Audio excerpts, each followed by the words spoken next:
you. Thank you. So why don't we all just close our eyes, just settle into our chair, take a deep breath. And as we take a deep breath, just think about someone who is part of your family that's no longer in this world. So an ancestor, maybe it's one, maybe you have a few faces that are coming to you. Maybe it's even an object, a family heirloom, or maybe a flash of light. Just think about what's coming to you. And as you do, focus on that face, that being, or that light, and welcome them into this space.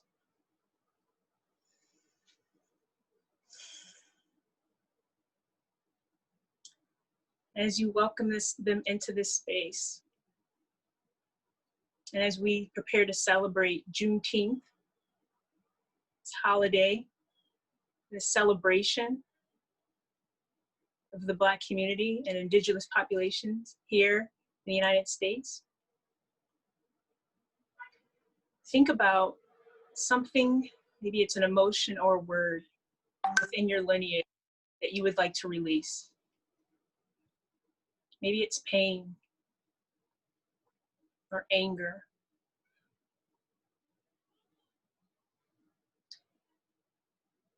Then I want you to think about something that you would love to breathe in to your lineage.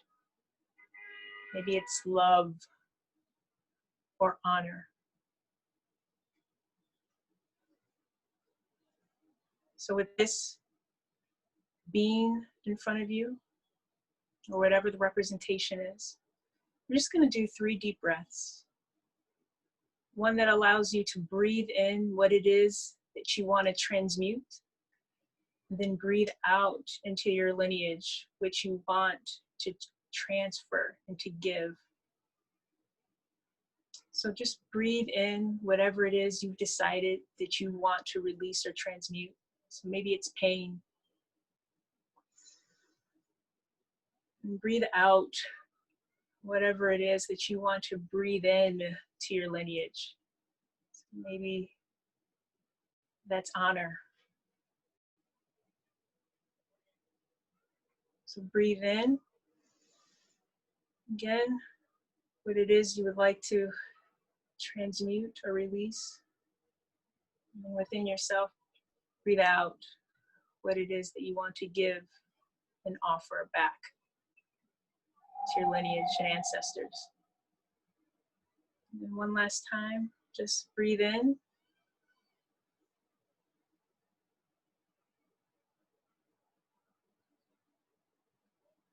And breathe out. Love or honor or whatever you've chosen. Just hold this space right now after this last exhale. And see this light, or this object, or this being in front of you. And invite them into this space to stay. To stay and to listen to stories from women about freedom and liberation. And it doesn't matter where you come from in the world, because we're all part of community right here and right now.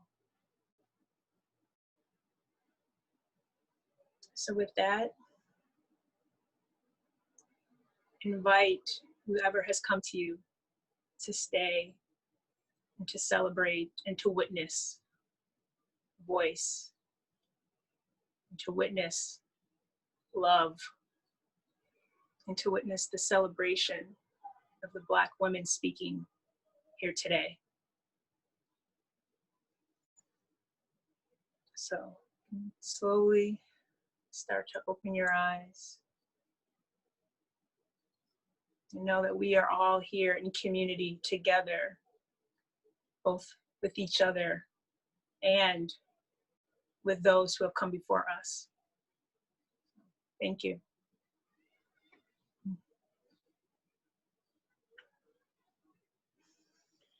Thank you so much for that, Jessica Robinson.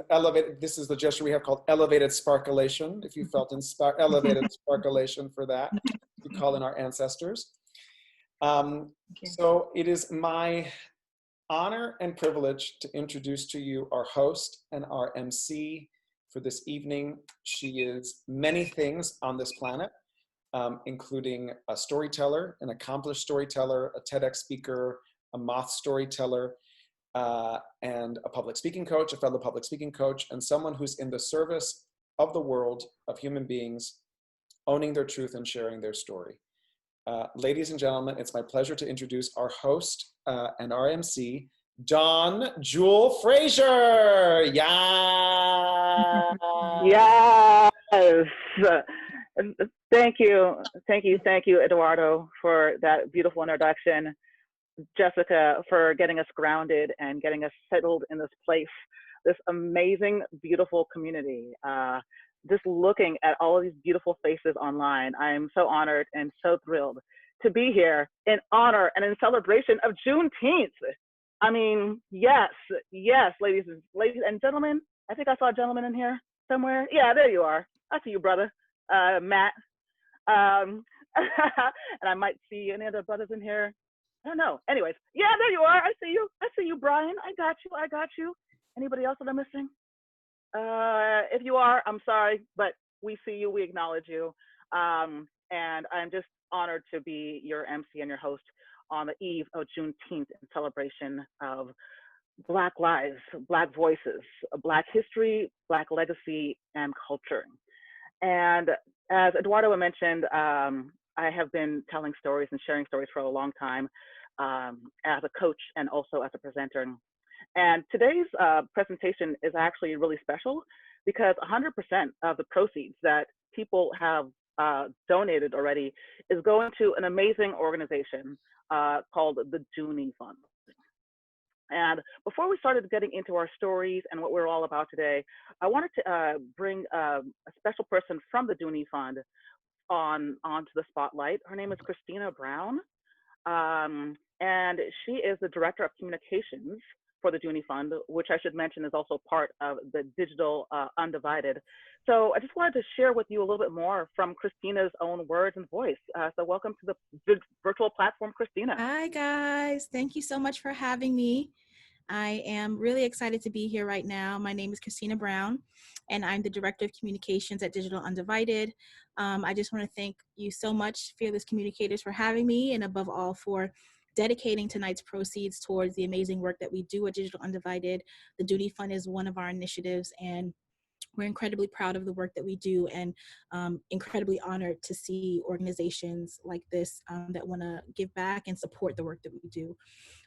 Digital Undivided's mission is really to create pathways of economic opportunity and to catalyze genius in Black and Latinx women entrepreneurs. We want to create a world where all women own their work. We create programs, we do data and research, and we make investments in women of color in innovation and entrepreneurship. So it really means a lot to us when organizations like this support our work and our programs and our initiatives. And I'm even excited to see that some of our Juneteenth Fund investment recipients are highlighted, within the programming tonight.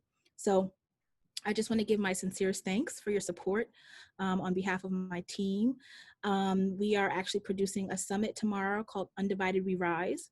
And it's an online virtual conversation for Black and Latinx women entrepreneurs and our allies to come together and talk about how we really push forward and make change and make sure that women of color are represented in innovation and entrepreneurship. And so thank you so much for doing this. We would absolutely love your support tomorrow. You can find out more information at digitalundivided.com. And we're also all over social media. So thank you again for this opportunity. I really appreciate it. Thank you, Christina. And just for people to know, so far there's been, I believe, over $1,000 that have been donated towards this fund, Oh, specifically from this group. So Is that it's correct? actually at 100,000. So we have made over 1,000 investments for the Dooney Fund, and each investment it's a micro investment of $100. We provide it unrestricted. There aren't a lot of strings attached to it. It's really if you self-identify as Black and Latinx, if you work on your business full time, and you demonstrate some sort of need for for additional funding during this time, we provide the funding. And it's incredible because it has really allowed us to connect with so many women who who need the programs and the initiatives that we're doing. It's also allowed a lot of those women to connect with themselves and build community as well, which is so important during this time. It's important that we have conversations like this. So I'm proud to be part of Digital Undivided, and even more honored to be here and to have you guys support our mission, because it really is making change and impact, in the overall ecosystem of innovation and entrepreneurship. Amazing. What is it, Eduardo? Tantalizing, sensation. Elevated sparkulation, but Elevated sparkulation, sparkulation. I'll take that too. We'll take that too. That's the yes. Excellent, excellent, of course. And just keep in mind, everybody, that if you do donate today, all the funds that are going from today's program will go directly into this initiative. So, as we've been talking over the past couple of weeks about Black Lives Matter and issues of importance, think about, those micro changes. Think about organizations like this one that you can support in addition to the larger ones, because everyone is in different places and we all can support each other in different ways. So, are we all ready to jump off into our storytelling session? We good? Yes? Yes? Awesome. I'm seeing lots of head nods. Excellent. All right. So today, as you know, we're going to be sharing stories, 3 to 5 minute stories. We're going to be highlighting a few of them to give you an example of stories of liberation, stories of change, and then we're going to have you all go into some breakout rooms so you can try to tell your own story. And as a way of modeling what we're going to be doing, I figured I'd start off with my own story. So I'm going to be timing myself here to make sure I don't go over 5 minutes, because that is the goal. But part of the process of actually working on our stories is really being honest and authentic with ourselves. And to be honest with you all, when I thought about moments of liberation, I thought about times I was in a bad relationship. I thought about times that I was in a bad social circumstance. But then the last 2 weeks kind of came about, and my heart was heavy with the murder of George Floyd, the murder of Breonna Taylor, Ahmaud Arbery, and so many other names, voices, lives that have been killed wrongfully too early. And I just was having insomnia. I couldn't really sleep really well. So about a week and a half ago, I decided that I just needed to go for a walk. I just needed to get out, get some air, and just breathe. And for those of you who don't know me, I have a twin brother. Eduardo also has a twin brother, which is something that we connected about when we first met. But my twin brother and I are actually very unique. We're very special. We're 1 in a million. My twin brother has Down syndrome, which statistically happens about 1 to 3 times in every million births. So even though we're twins, I very much have considered myself to be kind of needing to look out for him, protect him. And on this particular day, we were going on a hike, me and Dwayne, around the hills of San Jose, just to relax. We have a really super cute dog. Her name is Bella. She's about 12 pounds. And she is attached to me to a certain degree that I can't even explain sometimes. But we were out walking this cute 15 pounds of fur, and she went poop. So I picked up her poop in a bag, and I walked over to a park nearby to go drop off the poop. And I gave my twin brother Dwayne Bella to hold on to. And as I was walking to the left, a gentleman and a woman with a golden retriever were walking towards us. And they were in the middle of the street being socially distanced. and my brother was going forward. Bella, who is very active and likes to play and sniff and do all the things that dogs do, ran out to try and sniff the golden retriever that was out in the middle of the street. And the gentleman got startled. He's like, hey, like, keep your dog back, or something like that. I couldn't quite hear because, as I was said, I was off in the distance dropping off the poop. And the woman notices that my brother doesn't say anything. He's just kind of like sitting there, kind of like trying to like reel back the leash little by little, but he's not really responding much. And so the woman turns to the man and she says, maybe he can't hear you. It was really windy. There was a leaf blower in the background. And so the man turns to my brother and he says, retard. And I started yelling, what the, can I swear on this? What the fuck did you just say? And I started going off. Clearly he didn't see me because I was off to the distance. And clearly he knew that he needed to go, because I just started screaming and yelling and going off. Like, how dare you? Come say that shit to me. Come say that shit to me. Like, how dare you? Who the fuck are you? And I just started going off and off and off.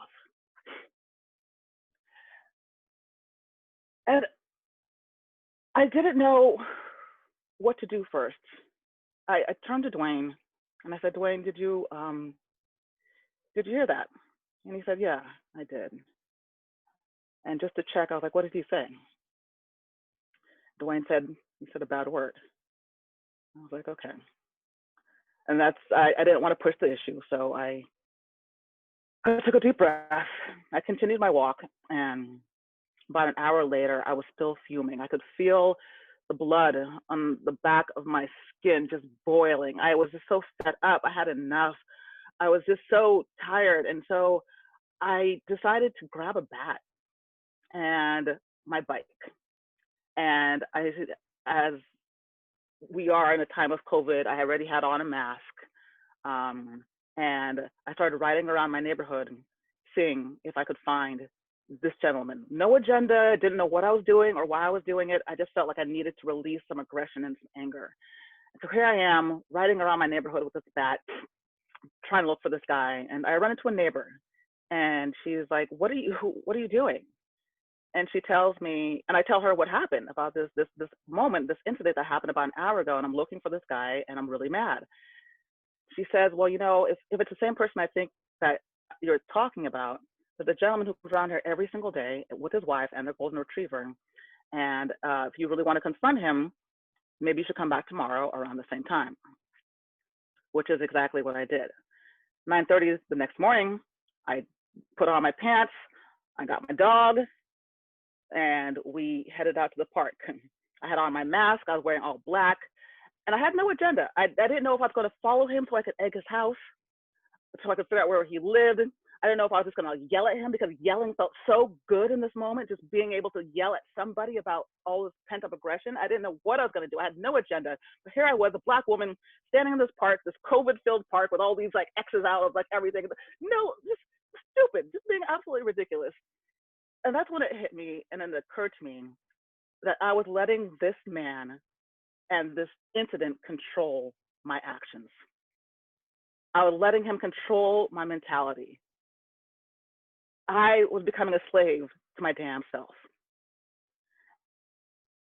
And I couldn't let that happen. I did not want to be a victim of another person because of their own tendency to like lower somebody to lowest common denominator.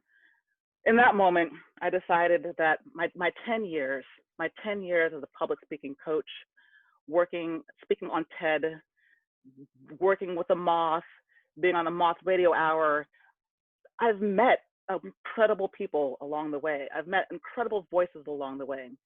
And I've learned how to step out on faith better than the way that I was responding. So this is all very recent. This is all very new. But my own call to myself was to start a new dawn, which is going to be an upcoming podcast.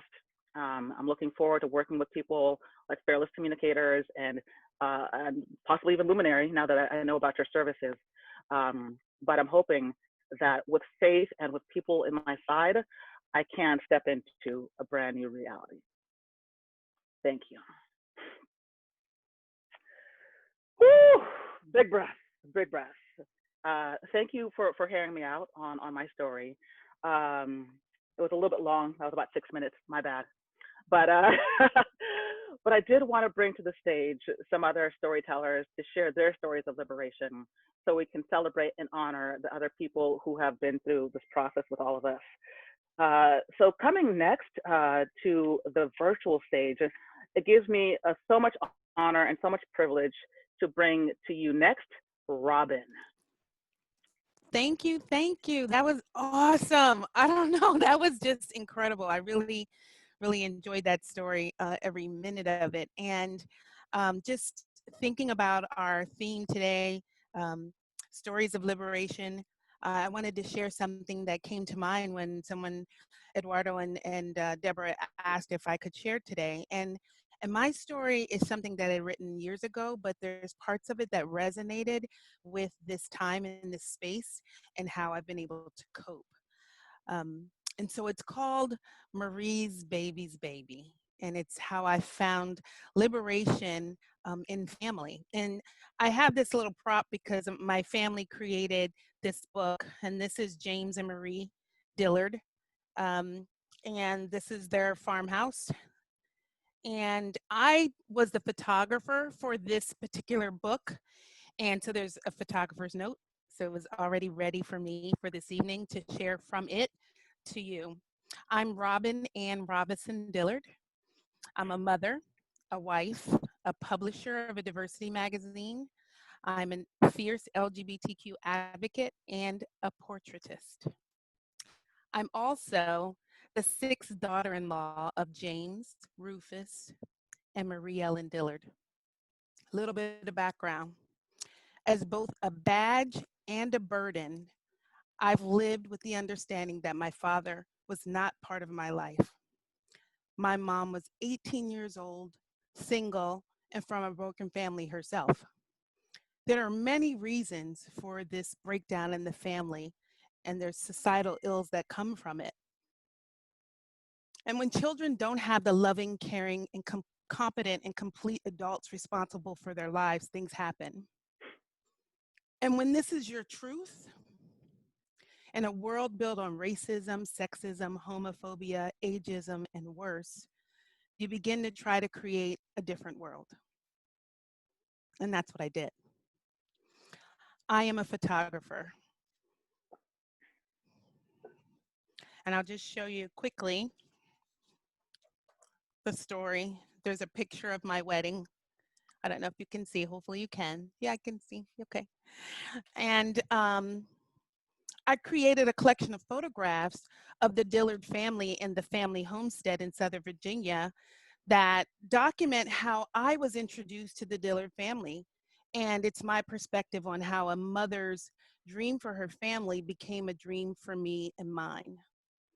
I'm sometimes affectionately called Marie's baby's mama. A mouthful, I'll admit, but this honorable title was a bit of it has a history, and it's told by me through photos. Unfortunately, I never had the pleasure of meeting Marie Ellen or James Rufus Dillard because they both passed away before my husband and I started dating. Marvin is and was their youngest child, their little surprise at age 45 and 49 when they already had 3 grandchildren.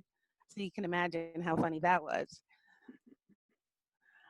I'm told that they had a big dream for their family. And in my eyes, their little surprise was the beginning of a future life filled with love and happiness for me.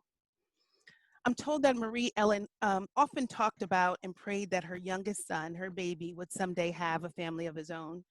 And I'm told that James and Marie Ellen's dreams and aspirations for their family were rooted in their faith and in their entrepreneurial spirit.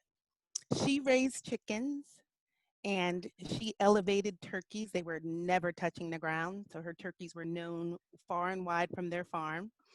And he was the farmer, lots of cows and lots of things to do. Through faith and wisdom, they created a legacy that will be passed on for generations. I'm not much of a writer, but I have taken so many pictures of my experience and witness of the wonderful world of Dillard, that's what I call it, ever since July 12th, 2002. And that was my first visit to Dillard Farm. That was actually our second date. And it was my first visit to what we call the Jam Marie. Now that's not super creative. Jam for James, Marie for the wife, for my mother-in-law. And it was the annual family reunion. For many, many years, they had this particular event in July every summer. And it was, Marvin asking me casually after, one date, mentioned he was going to her and their families and a few friends. And he said I should come along. So I did. Little did I know I was walking into what we now politely refer to as Planet Dillard, a 200-acre farm in Southern Virginia. And it was our very own Wakanda for a weekend. the family, the annual family reunion, it had 300 people in the middle of what seemed like nowhere. The 7 children of James and Marie Ellen started this celebration every year around the parents' wedding anniversary, which was July 4th, to have a family community party and time to do some necessary farm maintenance. I took several hundred pictures that day. It was my way of sort of hiding out behind the lens and ability to get close to people, but not too close. Lots of people boast about their family values, but family isn't just about what you say, it's about what you do. The photographs in this book that I'm sharing from, well, they tell the story of what it means, really what it means to be a Dillard. And I'm sharing this story because in a world filled with hate and anger, fear and tragedy, I found respite in my chosen family. I understand that both James and Marie placed a high value on family, as is obvious in how they raise their children. When you encounter a Dillard, their faith and their foundation is very strong. Their work ethic is strong, their integrity and their bond. And at the 2002 reunion, I witnessed the most magnificent demonstration of family I had ever seen. That magnificence was not in the sophistication of the venue or the menu or the entertainment, but in the simplicity and the purity of the love I felt when I was there. There was a lot of love, laughter, and a good old-fashioned hayride. And there was even a montage of a family photograph that was projected on the side of a huge white tent in the middle of an open field, just about at dusk.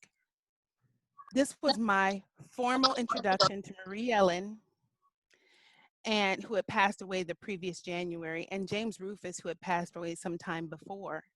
I stood with my new friend, my future husband, as his heart ached for his parents, and I witnessed how so many people were impacted by their simple but elegant life on the farm. Marie Ellen and James Rufus had a dream, and I felt them through time and space, and the love amongst the crowd and the people on that farm. Sometimes when I'm photographing Dillard events or visiting with even the youngest of the Dillard family, I think of my images as a letter in pictures to my in-laws about how proud I am to be in their family. It's funny how a simple decision to accept an invitation to a farm has taken my life in so many directions I could never have imagined.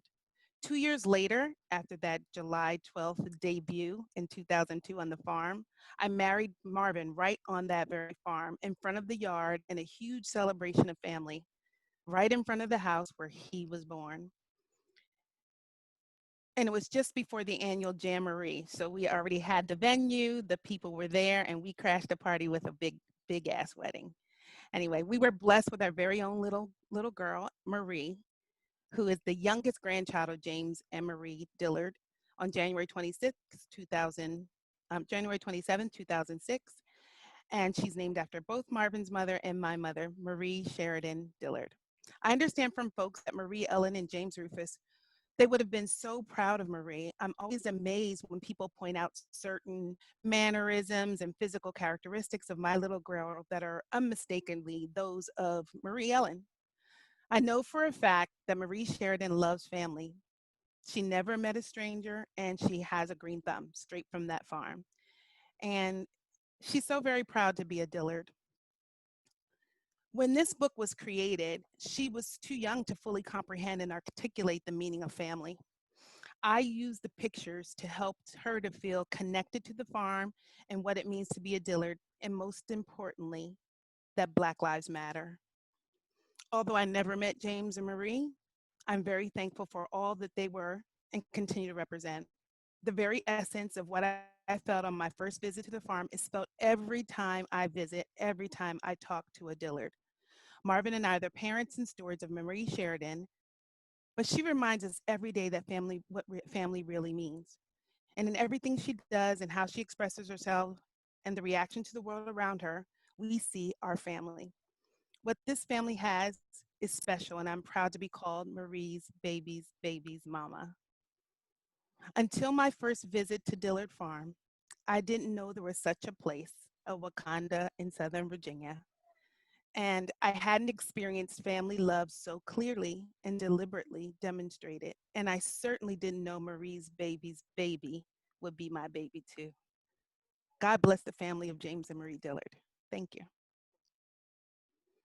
Yes.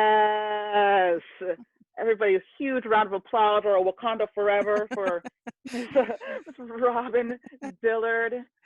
Beautiful story of family, of those who we choose, of legacy, and beautiful to see that you also share your stories through pictures. I mean, you know, when we talk about all the different ways of sharing, it's beautiful to see creativity in so many different forms. So thank you for your words, your story, and for sharing that journey with us.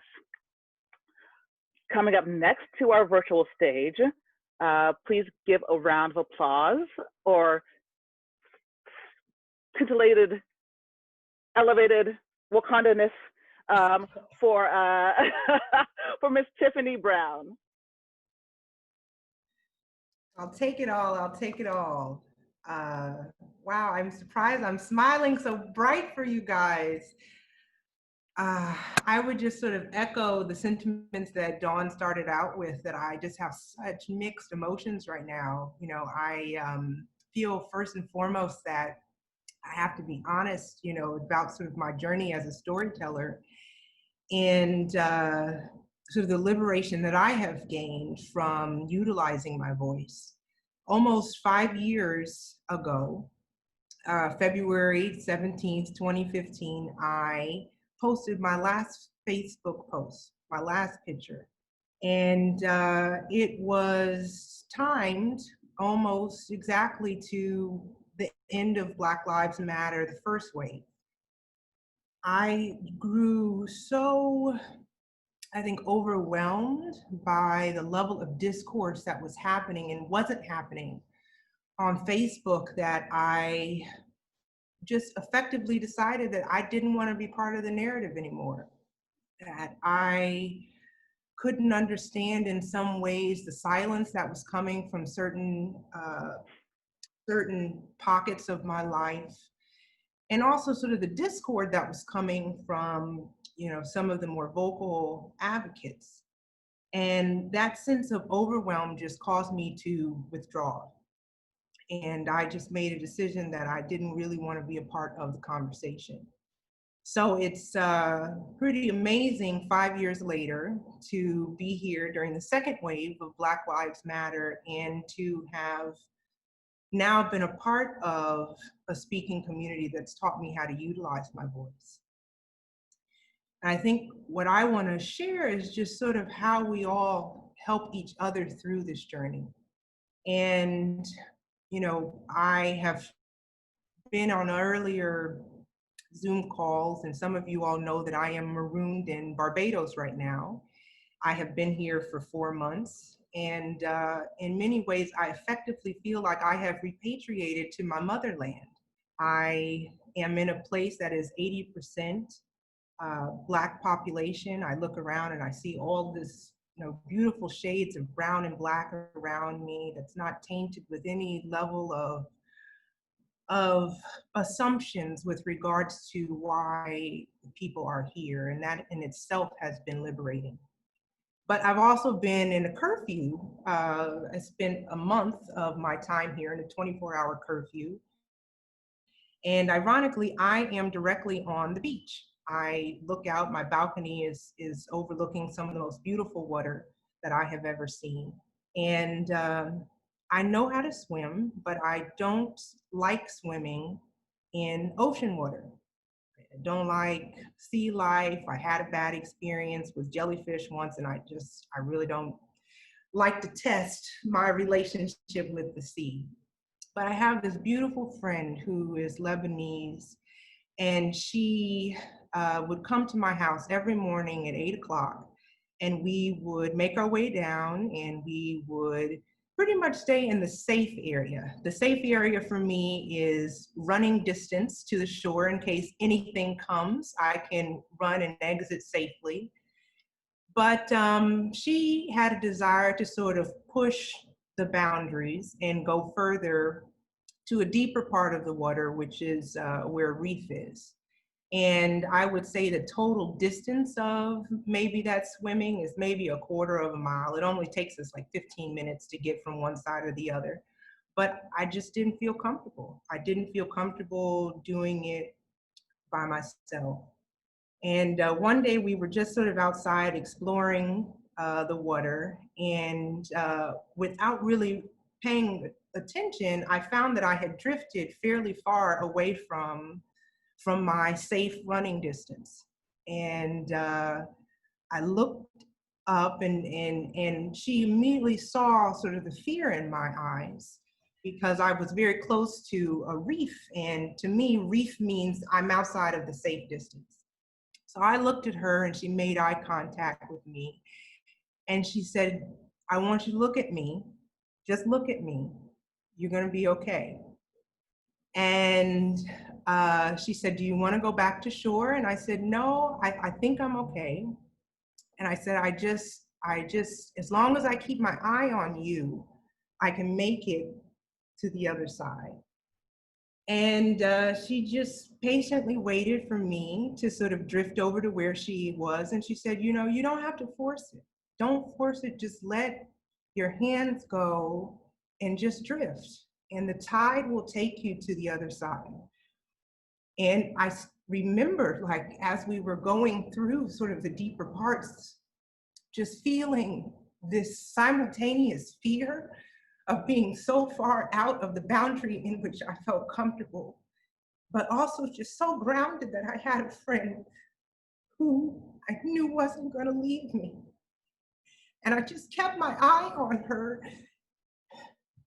and I just enjoyed the journey. And we drifted to the other side of the reef, and we safely landed on the other side. And it just felt so good to overcome what had been this fear of just crossing into unknown territory, when I could see so many other people enjoying the water around me. And I just see that experience with her so much as a metaphor for sort of where I am in my life right now, in which I see so much of the advocacy and the excitement around change, but there's a deep fear in me about getting hurt, about opening myself up to dialogue only to have to retreat because of the disappointment, or from people not fulfilling sort of what I feel are commitments they're making with their voices. But then I am here, and I'm with all of you, and I look at Eduardo, and he's there every time I need him. And I know you're never gonna take your eyes off of me, and you're not gonna let me go. And I'm willing to do it. I'm willing to do the work, because I wanna get to the other side, and I wanna do the journey. And I'm just promising to all of you all that I will try. I really will try. But we have to stay in this together. And so I reluctantly made my way here today to be a part of this because I know the power of using your voice, and I know the power of sharing your story, and I know the breakthrough that it's brought in my own life. So I honor all of you all being here, and I'm not taking my eyes off of you.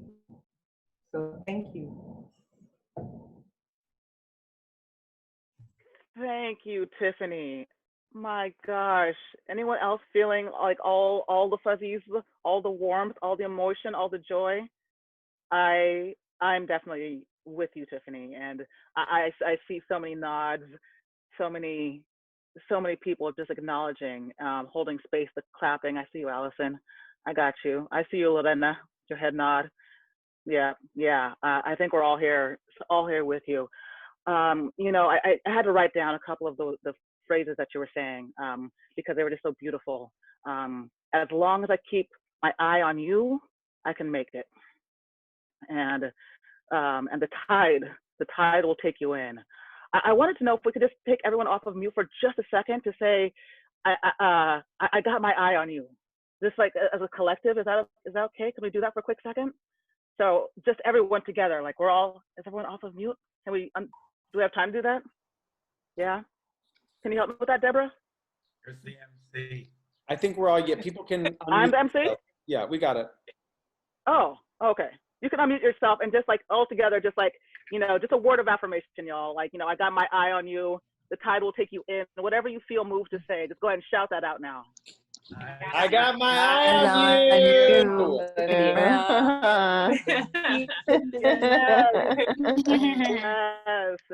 Yes, Wonderful. Thank you all, and thanks again just for being here, because your presence is also what we need in order to build community. We can't do it without people being both participants and listeners. So just thank you for holding space for everyone who's here today.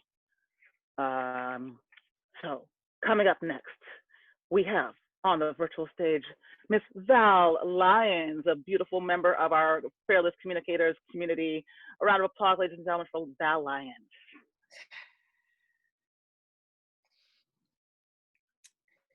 It was mid-March. I'm in Harlem. I'm actually getting ready for bed. And my cell phone rings, and it's Tamar. Tamar is white. We worked together many years ago, and she's a dear friend. Tamar is outraged. She's saying to me, Val, what is Hunter College doing? What is the counseling program doing? What is the School of Education doing? This atrocity, you know, George Floyd was murdered. And I'm beside myself. What are you doing? What are we doing? My initial thoughts were, this is not the first time this shit happened. And then I'm like shocked at how numb I am. I'm just numb about it. So this white woman woke me up, and I realized how much rage I have and how much rage I carry. But yet throughout my life, I got these messages: be nice. Don't make waves. Not all white people are bad. Be a professional. So I realized how I just numbed out. The next day, I get an email from the dean of the School of Education, and some of the staff and faculty members at Hunter are working with him to create a statement to go out. And then all of a sudden, something just shifts in me, and I become advocate. I'm asking my partners, the organizations that I belong to, I'm asking them, what are you doing to uplift brown and Black people? What are you doing to dismantle these structures that keep folks out? How are you fighting for racial equality? I'm asking these questions, and I'm offering my support. And I'm saying, I'm willing, I'm down to be part of the conversation. So this shift occurs, and we start to see this shift in the world. Folks are stepping down from positions that they held and opening up opportunities for people of color. People are questioning partnerships they've had in the past with other organizations that don't seem to be fighting for social justice. And I also start to see how I can use my platform as a power networker as a call to action. And then I start to have these conversations with others around using their platform, whether it's in your family, it's in your church, it's in your community. How can we use our platforms to promote social justice and racial equality? And that's my story. My story is about a liberation of self. And as I move into this newfound role as advocate, I find myself asking people, what are you doing? And how can I be of support? How can I support you? So that is my story. It's a story about a woman who didn't see herself as part of the movement, and now a woman who is very proud to be part of the solution and challenging people to have those difficult conversations in their family, to have those difficult and challenging conversations with their employer, and to be uncomfortable. And I'm real comfortable with being uncomfortable. And I ask you to step out of your comfort zone and be part of the movement. Thank you. That's right. That's right. Yes. Yes. Miss Val, dropping knowledge like what? Yes, Queen. Yes. You know, I'm curious to know by either, like, you can either raise your hand or whatever, who else here like really feels that now is the time to become an advocate. Now is the time to share your voice. Like, just like, you know, say it in the chat or give a wave, because I definitely feel that this has been an awakening. It's been a calling, right? For so many people, regardless of your race, your gender, how you identify sexually, orientation-wise. You know, it really sparked for me a conversation I've been having with some of my white friends. One of them in particular was very scared about saying anything for fear of being called a racist. And I've never, I didn't know what that meant. If you didn't say anything, how could you be racist? And, you know, I think that there's a lot of education that's going on right now around these ideas of white silence is violence, or, you know, what it means to be not necessarily just anti-racist, but progressively like working towards, you know, inclusion, equality. There's been a shift. There's been a massive shift. And I think that each one of us can play that role in just taking that little tiny step, regardless if it's a big shift in starting a podcast or just having those conversations. So thank you, Val, for sharing your story of becoming an advocate and what it means to you and what it means and how it can translate to all of us. So, ladies and gentlemen, we have one more storyteller coming to our virtual stage. You might know her, you might not, but I think that you are definitely going to get a treat out of hearing from Miss Jordan Guyton. I hope I pronounced your last name. You did. Hi, everybody. Got it. Awesome. Happy, what day is it? Thursday, Friday? I don't even know what day it is anymore. Thursday the 18th. Thank you. What is Thursday? So first of all, just thank you for having me. I'm really excited to be here. I guess my story is a story of not waiting for a seat to come at the table, but just building my own table. I'm originally from Hawaii, and I've been in New York City for about 8 years now. I started in production as a producer for The Maury Show in Connecticut, and it was wild. But I knew that that's not where I needed to be and wanted to be, or where God was calling me to be ultimately. I knew that God had given me gifts to tell stories and to speak on behalf of people that couldn't speak for themselves. So in addition to being a producer, I am an actor as well. And I remember leaving Connecticut and leaving Maury, although he was sad and I was too, because I love him. I was done with the baby mama drama, and I came to New York. And so I started pursuing my passion of acting and being in front of the camera and being in commercials and print. And I just remember like going to auditions and not being able to wear my hair a certain way, because if I had my hair in braids or if I had my hair in an afro, it didn't look like my headshot.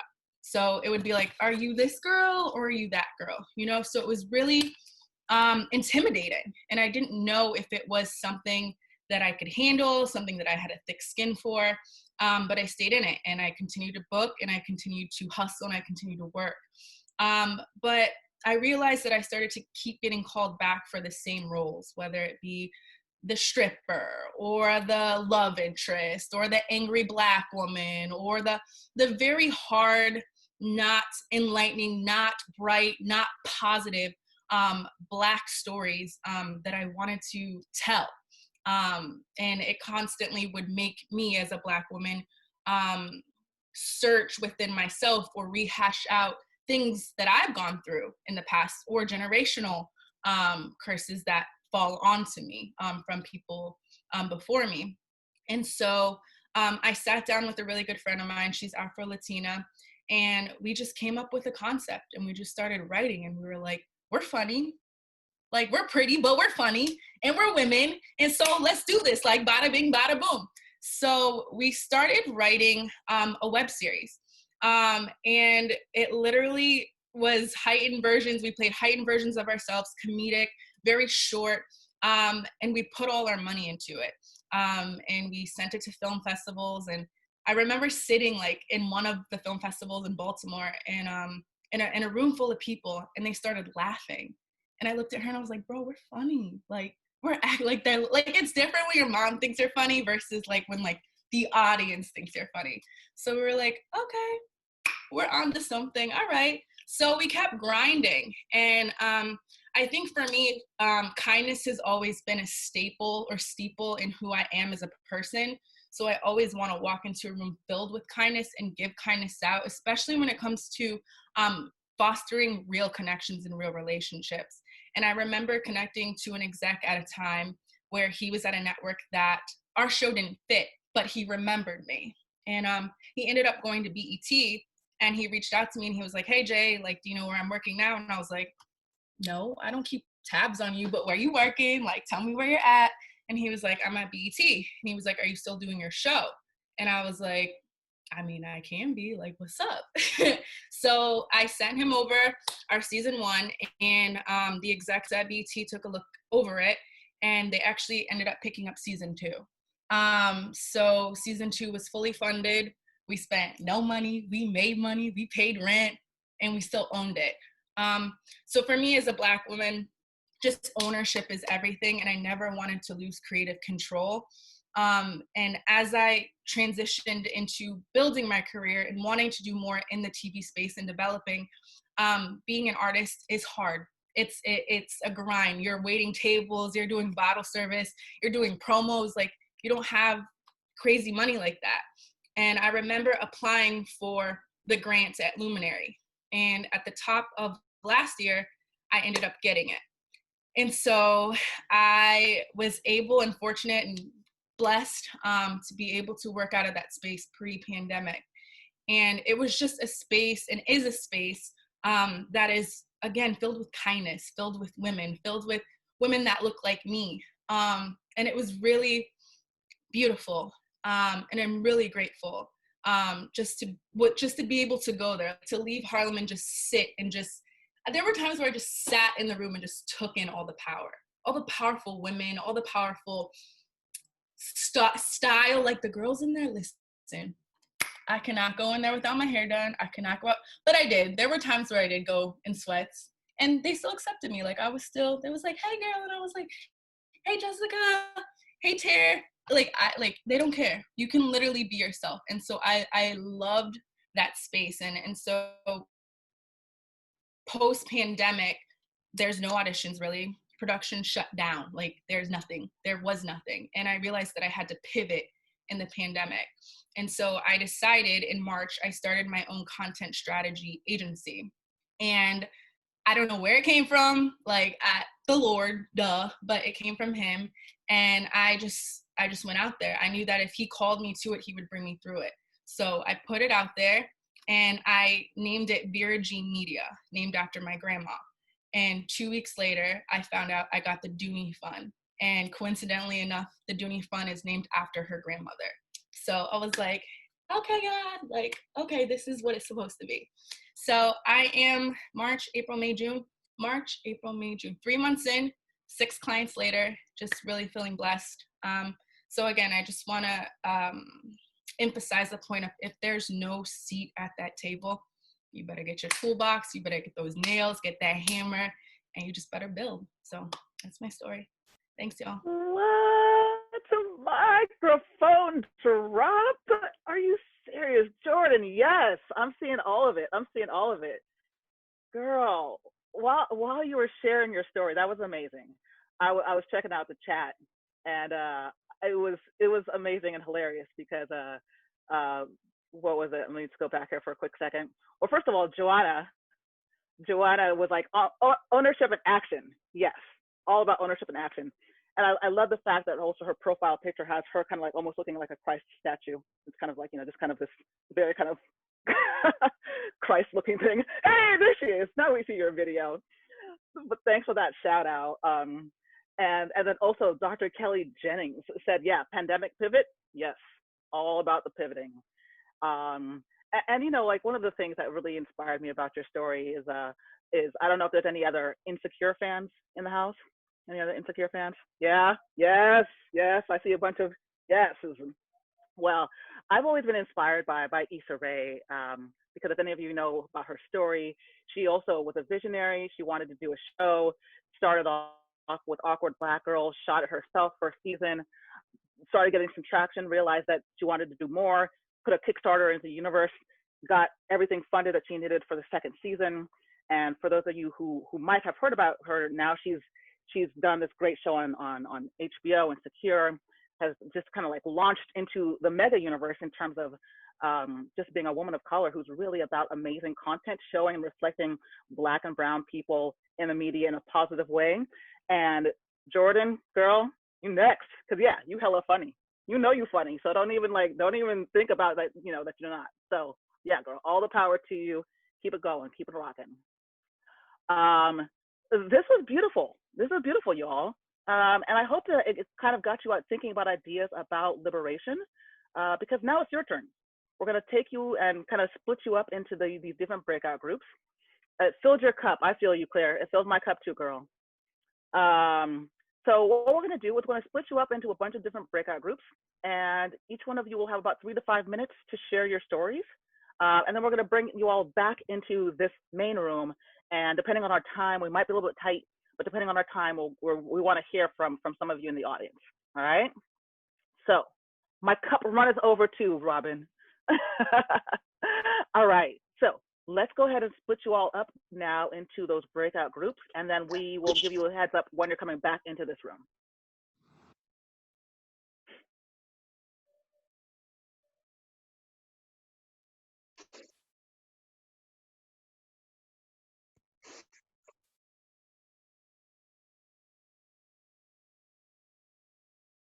I think I may have hit the wrong button on the move, on the joining the room. Oh, wait on, join very. Johanna, you're here. Do you want me to move you?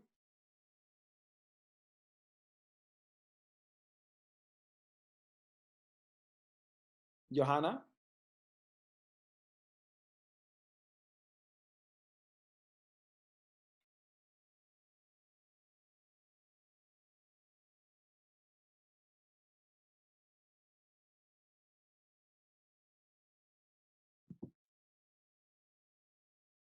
Renata, are you still on, hun?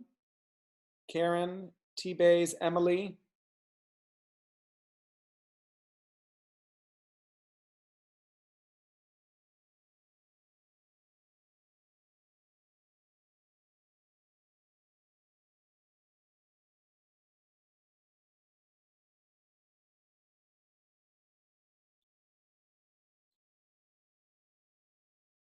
Karen, are you on? Or Emily? Or Noemi? Or Vanessa?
Hello? Is nobody in How here? are you? Oh, nobody can, so nobody was, she wasn't on. Not yet. I was entertaining myself. Well, I felt compelled to come visit you. Look at how that worked out. I was like, See? I'm gonna come see Renata. I'm gonna come say hi to Renata. Look at that. I would have been in the room telling my story to myself, To which is a yourself. good thing because you need practice. You need practice. Practice, practice, practice. That's how we get to Carnegie Hall. So Renata, honey, tell me your story. Tell me about you. Oh my God, this is such Oh my goodness. I so fucking manifested. yes. I was like, I want to talk to Renata. Great. Well, you know, I am a first generation college student. I was sold the dream from my parents that if you go to school and you get good grades, you'll make a lot of money.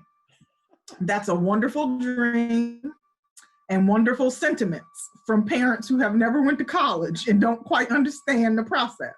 But, you know, they did their best, and I'm very thankful and grateful for the experience that they gave me. But I was so focused on the prize, I didn't enjoy my journey. I completed my undergrad in 3 years. That's because I went to summer school. I went to school around the clock while working, so forth and so on, because I thought that there was going to be this aha, you know, the golden pot at the end. I had an opportunity to become a Ronald E. McNair Scholar, published my first article as an undergrad, and I was the first author. It was great. It was wonderful. Had a great mentor, but you know, essentially it was my work. Went on and got my master's degree for free. Once again, great experience. I'm thinking, okay, the more degrees you get, the bigger this pot of gold. And it wasn't until the end of my master's degree program that I realized, oh, it's more than just a degree. It's more than just having all of these credentials. And I was so focused on accumulating these accolades that I didn't take the time to really self-reflect on what it is that I wanted and the impact that I wanted to make in my career and my life. And I'll admit, it's just these past 10 years, I've turned the corner. I've turned the tide in my favor because I've gained my voice at work. I'm able to articulate my needs and desires and to stand up for what it is that I want. So in talent acquisition, I focus heavily on internal mobility. You know, what does it take to make sure we're taking care of our people? within organizations, you hear all the time, oh, our people are the bloodline of the company. If it wasn't for them, we wouldn't be where we are. We couldn't do this without you. Well, that's what you say, but do your actions match your words? And during this time with the pandemic, it's being shown. What are you doing? Are you communicating with your furloughed people? Are you reaching out to them? Are you providing them assistance and resources and services? So many organizations aren't. And then when you go over to the diversity, equity, and inclusion side, let's be real about the situation. There's been a huge pay disparity between men and women for a very long time. This is not new. There's been an even larger pay disparity between people of color. When you're if you take a subset of women and you look at Caucasian women versus women of color, there's a pay disparity there. We've had all of these things going on. So somehow, somewhere, companies are coming up with this endless supply of money. Oh, $40 million here and $20 million here and $30 million there. Now, don't get me wrong. I'll take the $40 million and I'll use it appropriately. But my question is, where was that money 6 months ago or last year? And more importantly, you're going to put a drop in the pan. What is your ongoing plan? How are you treating your people within your organization? Not the people that are out there protesting, not the people in the next state, none of them. Let's talk about the people in your organization. How are you ensuring that men and women and people of color and people who self-identify as part of the LGBTQ community are being paid and compensated fairly, and they're giving opportunities to grow and advance in their organization? I don't think that's happening. I just don't. But I am standing up and I'm having the hard conversations. I'm asking the challenging questions, and I'm letting them know that you can't do it on my watch. You know, I'm going to call you on it. So all of these statements that are being written, internal and external within organizations, that say, we believe, we do, we want X, Y, and Z. Now in meetings, when people speak about projects and programs and initiatives that they're taking, I hold up that piece of paper that was approved by corporate. This is our initiative. And I ask, how is the work that you're doing relating back to the mission you said we have as an organization? And if it doesn't relate, we shouldn't be doing the work. So that's my story. Yeah. Thank you, thank you, thank you. Yes. Hold on one second. I'm like sending a message. Are you getting a message that says 4 minutes? 4 minutes. Okay, great. Awesome. Okay, good. 4 minutes. It's not appearing on my screen. I'm like, man, let me share with you mine very quickly. So go ahead.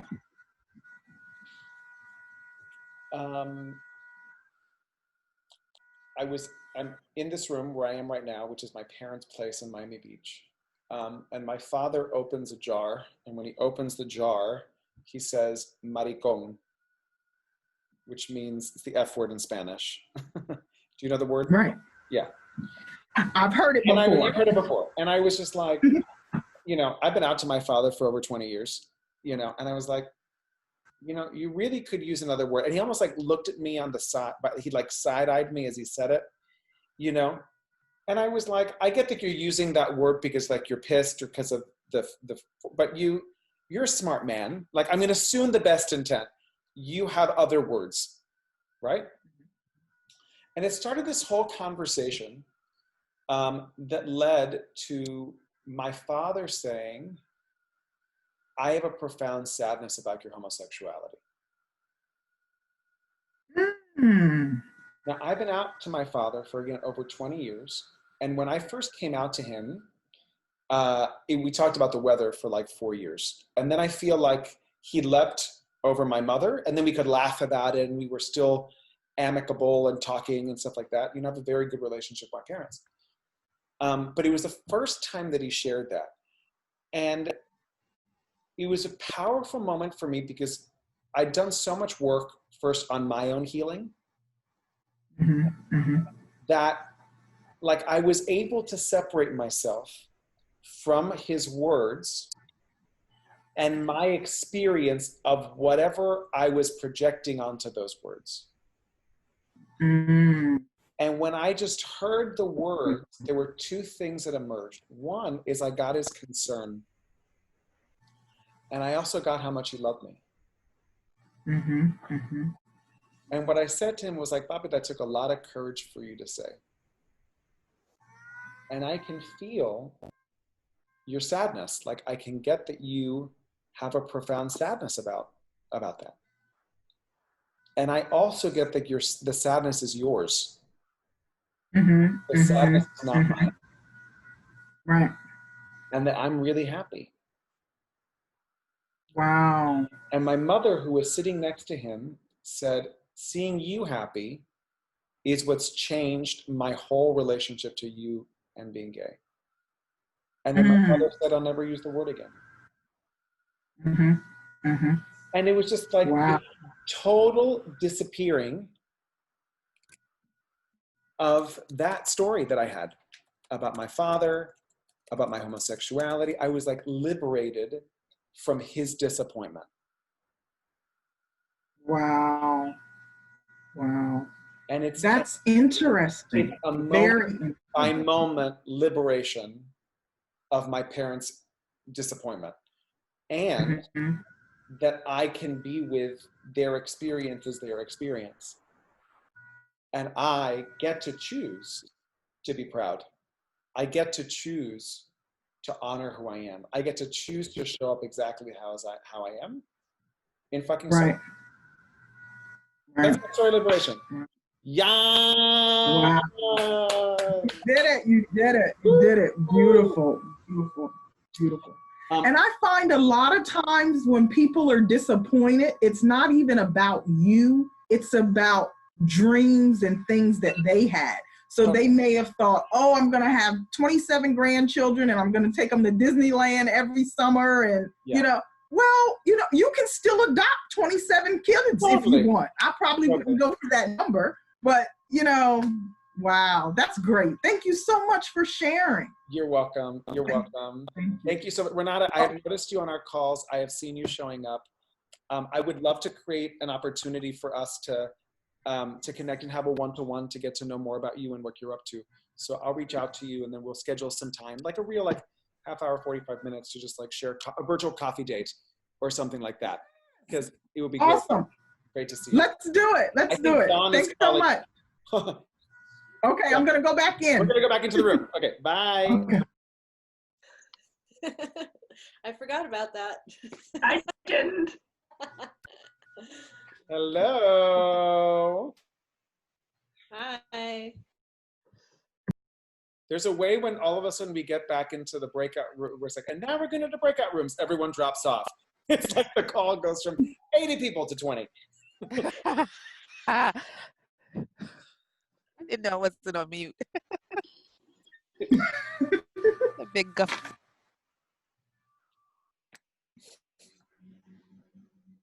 Oh my gosh. Oh, hold on 1 second. Apparently Don got kicked off.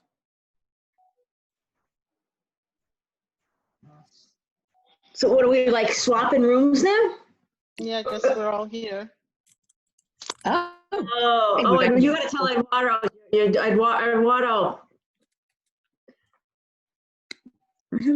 So Don, our host, got kicked out of Zoom. Oh. I got kicked out 3 times since we started. Oh, wow. Yeah, you got kicked out? Well, and my Wi-Fi went down a bunch of times when it first started. I wasn't sure. My nieces and nephews might have been on some.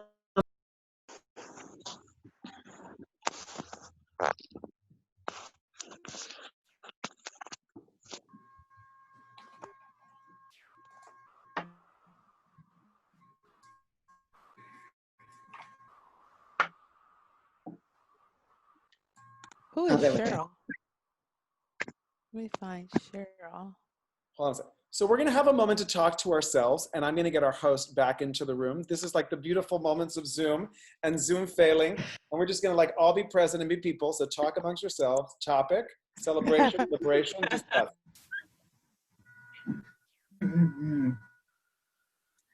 I think it was interesting the comment that Eduardo made when he said, hey, when people find out we're going in the breakout rooms, 75% of the group leaves. I think that's reflective of the fact that so many people aren't comfortable with their own story, let alone being able to truly hear and receive someone else's story. So that's my 2-cent psychological analysis of that. You are spot on, Renata. This is Angie. I was thinking the same thing. It's like I got my voice. I'm speaking up, and if I say the wrong thing, forgive me. Yeah. That's fascinating. Yeah. I didn't realize the number was that high. I mean, I knew people left, but as I'm looking at the participant list, I was thinking, where did everybody go?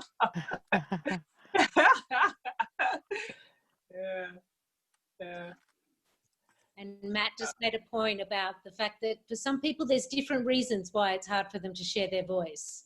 And so making sure that we are continually welcoming everybody to share their voice in whatever way, whether it's through the chat or through the stories, and, definitely in the listening.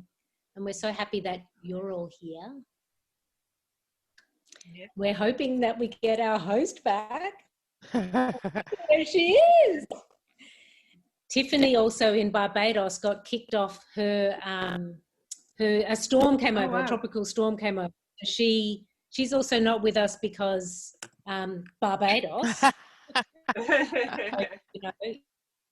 You could feel sorry for her, or you could think Barbados when I'm here in Brooklyn. Just saying. But while we wait for Eduardo, is there anybody who feels like they have a response to the stories that they heard, or there may be just a small little vignette story that you're wanting to share with us? Because we just have a couple of minutes left as a group. So I'd just like to see at this point, is there anybody who feels inspired to share? I do. Great. Please, we'd love to hear from you. First of all, thanks to everyone who shared their story. And I feel like I definitely resonated with every message that was presented tonight. So in my breakout group, I shared that this is my healing wall. I got married in January 2011. May 2011 was my first experience of being physically assaulted by my spouse. And some other things happened from there. So it took me about 1.5 years to officially leave that situation. And so obviously when you're going through something like that, that's traumatic. Not that I put a label to it at that time, because at that point you're just trying to survive, right? So, like I do tell people to honor their emotions. So one of the big questions that I had to ask myself coming out of that, because I was definitely angry, and I feel like that was taking root, that bitterness. So I really had to ask myself, like, Sharice, do you want to be better, or do you want to be bitter?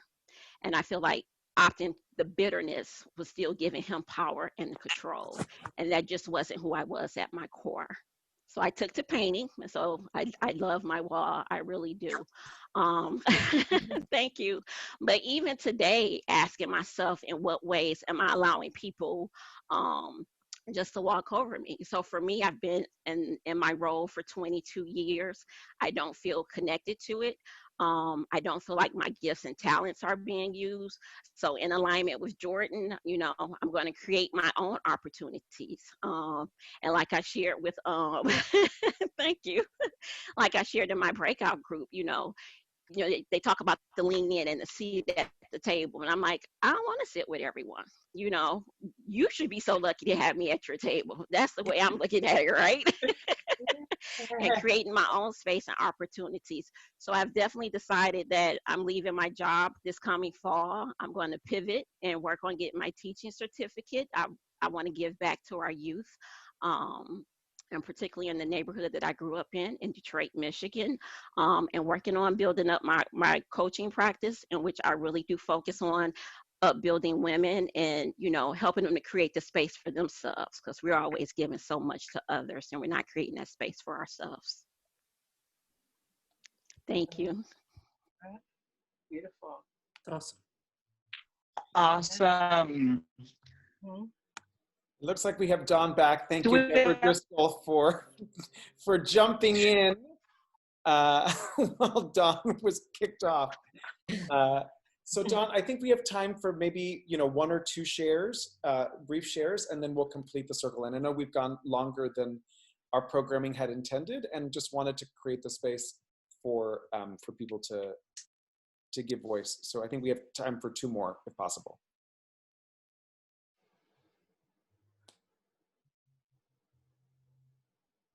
And it looks like Dawn. Okay, great. So first of all, thank you all for hanging in there. Oh no, am I frozen again? Okay, can you hear me? Yes. Okay, my gosh. Talk about a day of technical difficulties. Mercury's in retrograde, by the way. Mercury's in retrograde, so it is fully. Is that what's going on? Got you. That was hectic, y'all. I'm glad that my breakout losing it happened during the breakouts. So, but I might need some help or assistance in terms of seeing hands. But we want to do at least one or two people. So can you just raise your hand for a quick sec if you would like to share for 3 to 5 minutes? Let's see. Any hands? Any hands? Any hands? Are there any hands? Can I nominate Sharon? We have two. We have Sharon and Claire. Okay, great. How about we start off with Sharon? Hi, good evening. Thank you for nominating me, Tara. So my name is Sharon Taylor Smalls. I'm a nurse midwife. I own a private midwifery practice called Redeemed Creations Midwifery Services in Brooklyn, New York.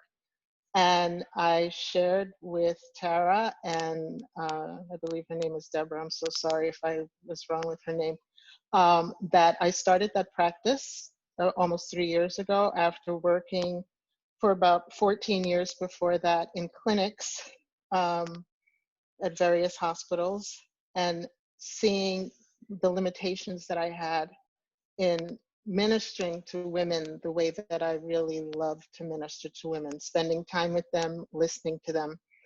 And now I'm able to do that because I'm working on my own for myself. What I wanted to share and what I'm seeing now is over the past 2 weeks, with the George Floyd Black Lives Matter issue being prominent, I think we have different ways of expressing that advocating. And for me, that advocacy has come out from my heart as Black Lives Matter, women's lives matter, babies' lives matter. And we look at the discrepancies of women's health, and how women are 4 times as likely to die in labor, die in pregnancy. And we look at what happened to Serena Williams and Kira Johnson and so many other women who had bad outcomes in pregnancy. And it's because they weren't listened to.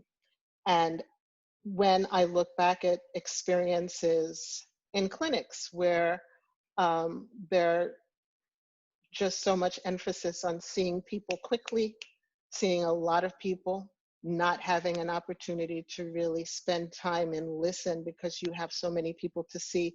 Short period of time, you're given 15 minutes, maybe 30 to spend with patients. God forbid you spend too much time because they'll have too many people waiting. And nowadays, healthcare is a business. It's a business. Hospitals are businesses. And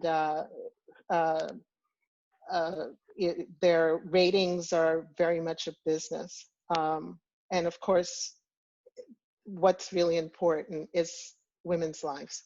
So I'm grateful that now in my heart, I really am strongly having the opportunity to advocate for women's health care by having my own practice, being able to spend as much time as I want to with my patients, giving them my telephone number, my cell phone number, which sometimes I think I'm crazy for doing that because then I get texts and all kind of, but I love it. I love it. I love it. And being able to deliver babies at a birth center or a hospital, whatever they want. I'm just blessed. I am grateful for the opportunity that God has allowed. And I continue to pray, as I mentioned to Tara and Deborah, for my 21-year-old son. I continue to pray for him because, yes, his life matters as well as mine. And all of our lives matter, but right now at risk are Black and Latina and lives of color. So that's where my heart is, and that's my story.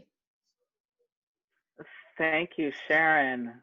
Beautiful, beautiful. I definitely resonated with so much of what you were saying. And if anyone needs your phone number, should we just like give that to them publicly now? Is that okay? Can we do that? Sure. My number for my office is 347-663-1700. Again, it's Redeemed Creations Midwifery Oh, do I put it in the Services. chat? Do I put it in the chat so people can, yeah? Mm-hmm. I'll do that. And where are you based out of? Brooklyn, New York. BK Prospect in the Lefferts, house. BK in the house, Prospect Lefferts Gardens. That's what's up. That's what's up. So if Yeah. you all are looking for a comrade, somebody in the healthcare industry that's got your back, another visionary, hit up Sharon, y'all, because that's beautiful. Round of applause, ladies and gentlemen, for Sharon. Eduardo said we're neighbors. Yes, we're neighbors. Oh, I was in Fort Greene for 14 years, and I just left to move. He's to the in West. Miami. Okay, whatever. Oh, Eduardo just got called out. Not even in Brooklyn, in Miami. What? Oh, whatever. Just kidding. We love you. Thank you. All right, let's do one more story. Of course. Thank you, and thank you for your words. I wasn't able to jot down who the second person was because I couldn't see at the time. But it's Claire. Okay, great. Claire, awesome. Go for it, sister. Thank you. My breakout partner was Sophie, and I think the beginnings of allyship truly means listening. And I opened the floor because I just graduated with my graduate degree in counseling. And so, you know, I always want to hear someone else's story. I'm always listening. And so to hear her share her authentic story about being a white woman and her experiences, and not the white guilt, not the fragility, because at this point I want to hear the story, but not necessarily have to be, oh, I'm sorry. You know what I'm saying? Like there's a level of frustration in this time where I don't necessarily have the time to get you up to speed with what's happening. You've got to educate yourself so that you can get on this wave with us, so we can do this together. Use your privilege to help those who can't speak. And I just enjoyed our time. And I was telling her about how I've really been going, like we have a neighbor issue. The police has been, like they've been called, and things just have not been going in my family's favor, where our neighbor, he likes to put his trash out. And anyways, so my father and I are, looking at the house cameras, like playing detective, and he tells me, Claire, you should think about, being a lawyer. And I'm like, Daddy, I just did all these years for an advanced degree. I can't, I'm done, I'm finished. I can't right now. I'm educationally fatigued.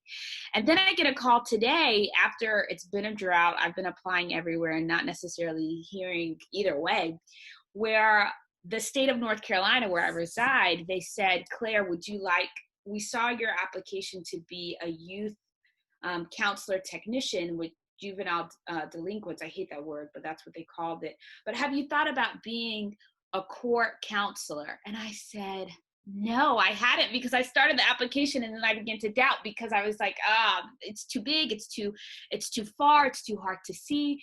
And then talking with Sophie, getting the affirmation because she is a lawyer and does social work that I too can do it. And then hearing from Dawn earlier, not letting someone else's small, little minute thoughts affect your whole day in your life. I'm so grateful for the opportunity I signed up for this webinar like maybe 3:00 this afternoon, and forever grateful, forever changed. And I left with Sophie's contact. I'll be, doing an informational interview with her. And there's just power in so much of telling your story and feeling validated, heard, affirmed, because poor Sophie, I was, letting it all come out. Okay. So from going from all these people who've lost their lives senselessly to police brutality and all the frustrations of living in a skin that you cannot change, nor would I ever want to. But going through the world differently than people do who are not of color, who do not have these shared experiences. So this was therapeutic, cathartic. It was just beautiful, and I'm forever grateful. Thank you, thank you, thank you. Yes, Queen, yes. Who else is, oh my gosh, everybody's like all yesing all over the place. You feel it, girl? You feel it? Yes, you feel it. Yes, bring it all in. Bring it all in. I think that was just such a beautiful way to wrap up, the stories that we did in our breakout groups, because I think you can see that just like by being here and being in a community, that we start to feed off of each other, and by providing a space where we can share things that are not perfect stories, but things that are happening in our everyday lives, and we're in a space where we can start to process what they mean for us. It's so energetic, it's so loving, it's so fully encompassing of what we need right now, as women of color, of men of color, as white men, as white women, as Asian diaspora. Just like everybody needs this kind of sense of community. And I couldn't be more thankful that you decided to do that with us here in this community, in this virtual community. Even if some of us had to Zoom off for a quick minute because the internet wasn't working, we were all here, right? We were all here. So, and thank you again, because everybody knows, as we started off this session, that the 100% of the proceeds are going towards, a luminary and towards providing. Yes, thank you. The Dooney Fund. I was looking over my notes. Sorry about that. And I just couldn't be more honored that you all took this time to be here today with all of us. So in closing, do we have any closing rituals that we would like to do together? We do. So first, I would love to acknowledge Surbi Lal, who's the Chief Impact Officer of Luminary. And I would just love to give Surbi just a couple moments to talk about Luminary and share about your space. And it is one of the most diverse, welcoming, open spaces that I've witnessed in New York City and in the world. And I know that you're very much at the heart of that. So just to give an opportunity for you to share about that in our partnership, and then we have a final ritual that we have to close our event. Thank you, Eduardo. I am just sitting here in awe of our conversation, and I am both a proud member of Luminary as well as the Fearless community. And I think the reason that we have such synergy with each other is because we are invested in people bringing their authentic selves into the world, and that creating environments where that is not only okay, but it is welcome and it is encouraged, and it is very much part of who Luminary is as well as Fearless. So Luminary is a women's collaborative hub and workspace, which is open not only to women, but to male allies as well. And we are reopening our physical doors on Monday, but our virtual doors have never closed. And we are a community that has a space. We are dedicated to advancing women through community, and especially women in the workplace, whether your workplace is as an entrepreneur, as a small business owner, whether you're looking to change careers, or whether you're working in another environment. So we have been partners with Fearless, I think from the start of this year. And there's just been so much great synergy around lifting women's voices and lifting communities and, you know, welcoming all of ourselves, as it were, into the conversation, because we don't leave who we are at the door. And I think tonight very, very much showed the power of community, the power that we can create when we are all together, and how we can lift one another. And I love that the end was, you know, I want to stay in touch with somebody and I met someone here and I want to help them, because if we can't do that and open our networks to each other, then we're only perpetuating the status quo. So Eduardo, I will hand it to you. Thank you so much, Serbi. And to share that the moment that we decided almost 3 weeks ago that we were going to host this event, I immediately reached out to Luminary and I said, we're thinking of doing this thing, storytelling, Juneteenth, and they were immediately said, yes, 100% on board. So grateful for your partnership.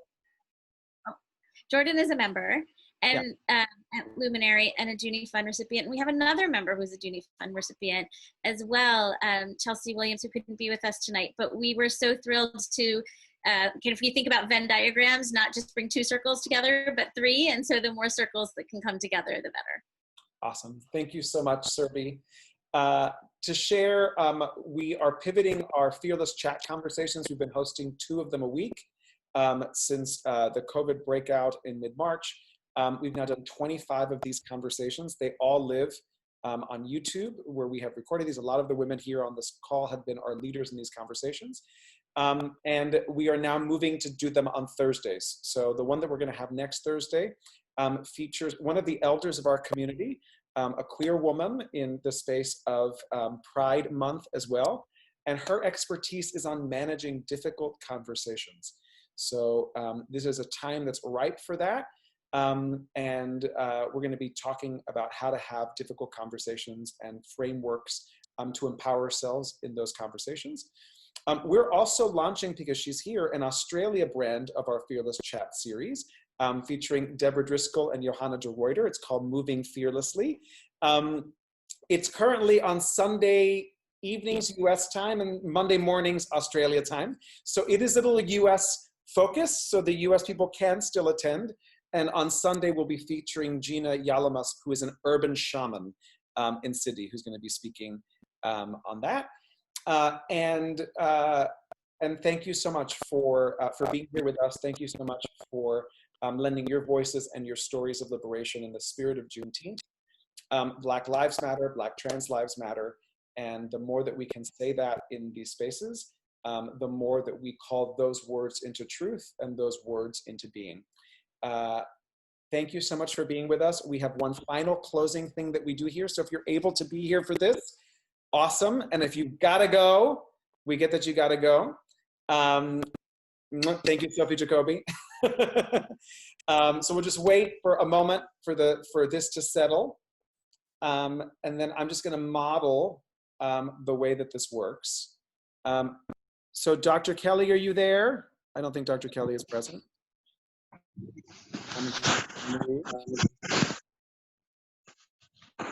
Jordan, are you still with us, Jordan?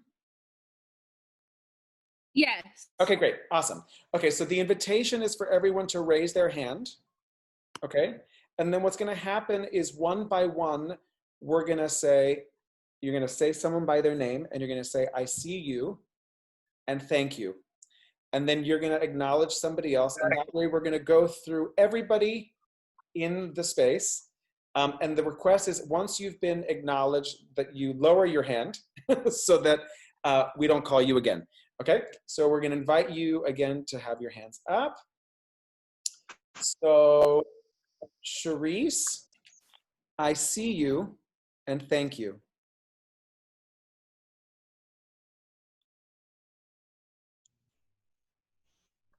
And so now, do I go next? Claire, I see you and I hear you. Oh, thank you. Tiffany, I see you and I thank you.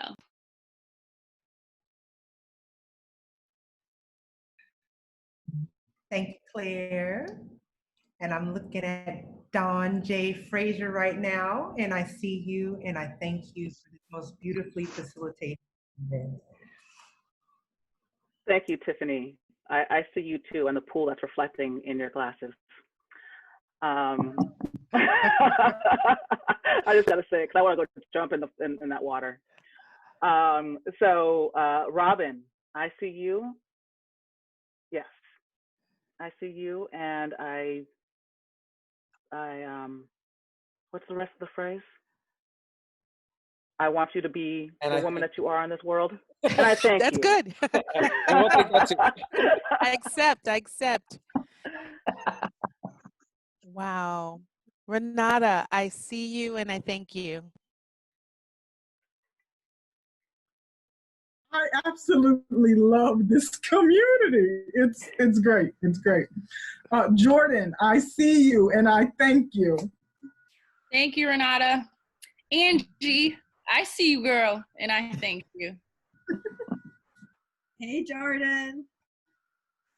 Lori, I see you and I thank you. Thank you. Sharon, I see you and I thank you. And thank you for what you're doing for the families of Brooklyn and beyond. Thank you. Jessica, I see you and I thank you.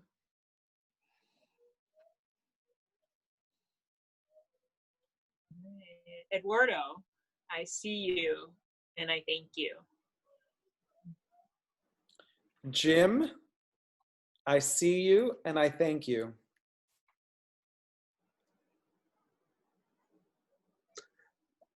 Valerie, I see you and I thank you for listening. If you could help me out more, that would be great.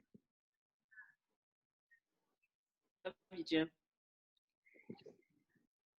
Matt, I see you and I thank you. Thank you. Lorraine, I see you and I thank you. Thank you, Matt. Joanna, I see you and I thank you. Thank you. Allie, I see you and I thank you.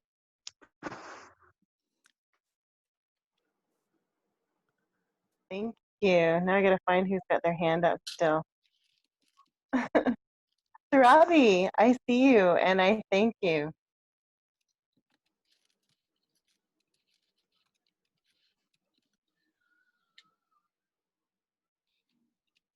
Lori, I see you and I thank you. Thank you. Deborah, I see you and I thank you. Thank you, Lori. Kiana, I see you and I thank you. So Kiana, since you're the last one, you get to see us all and thank us all. Which was what I was going to do. I see all of you and I thank all of you. Yes.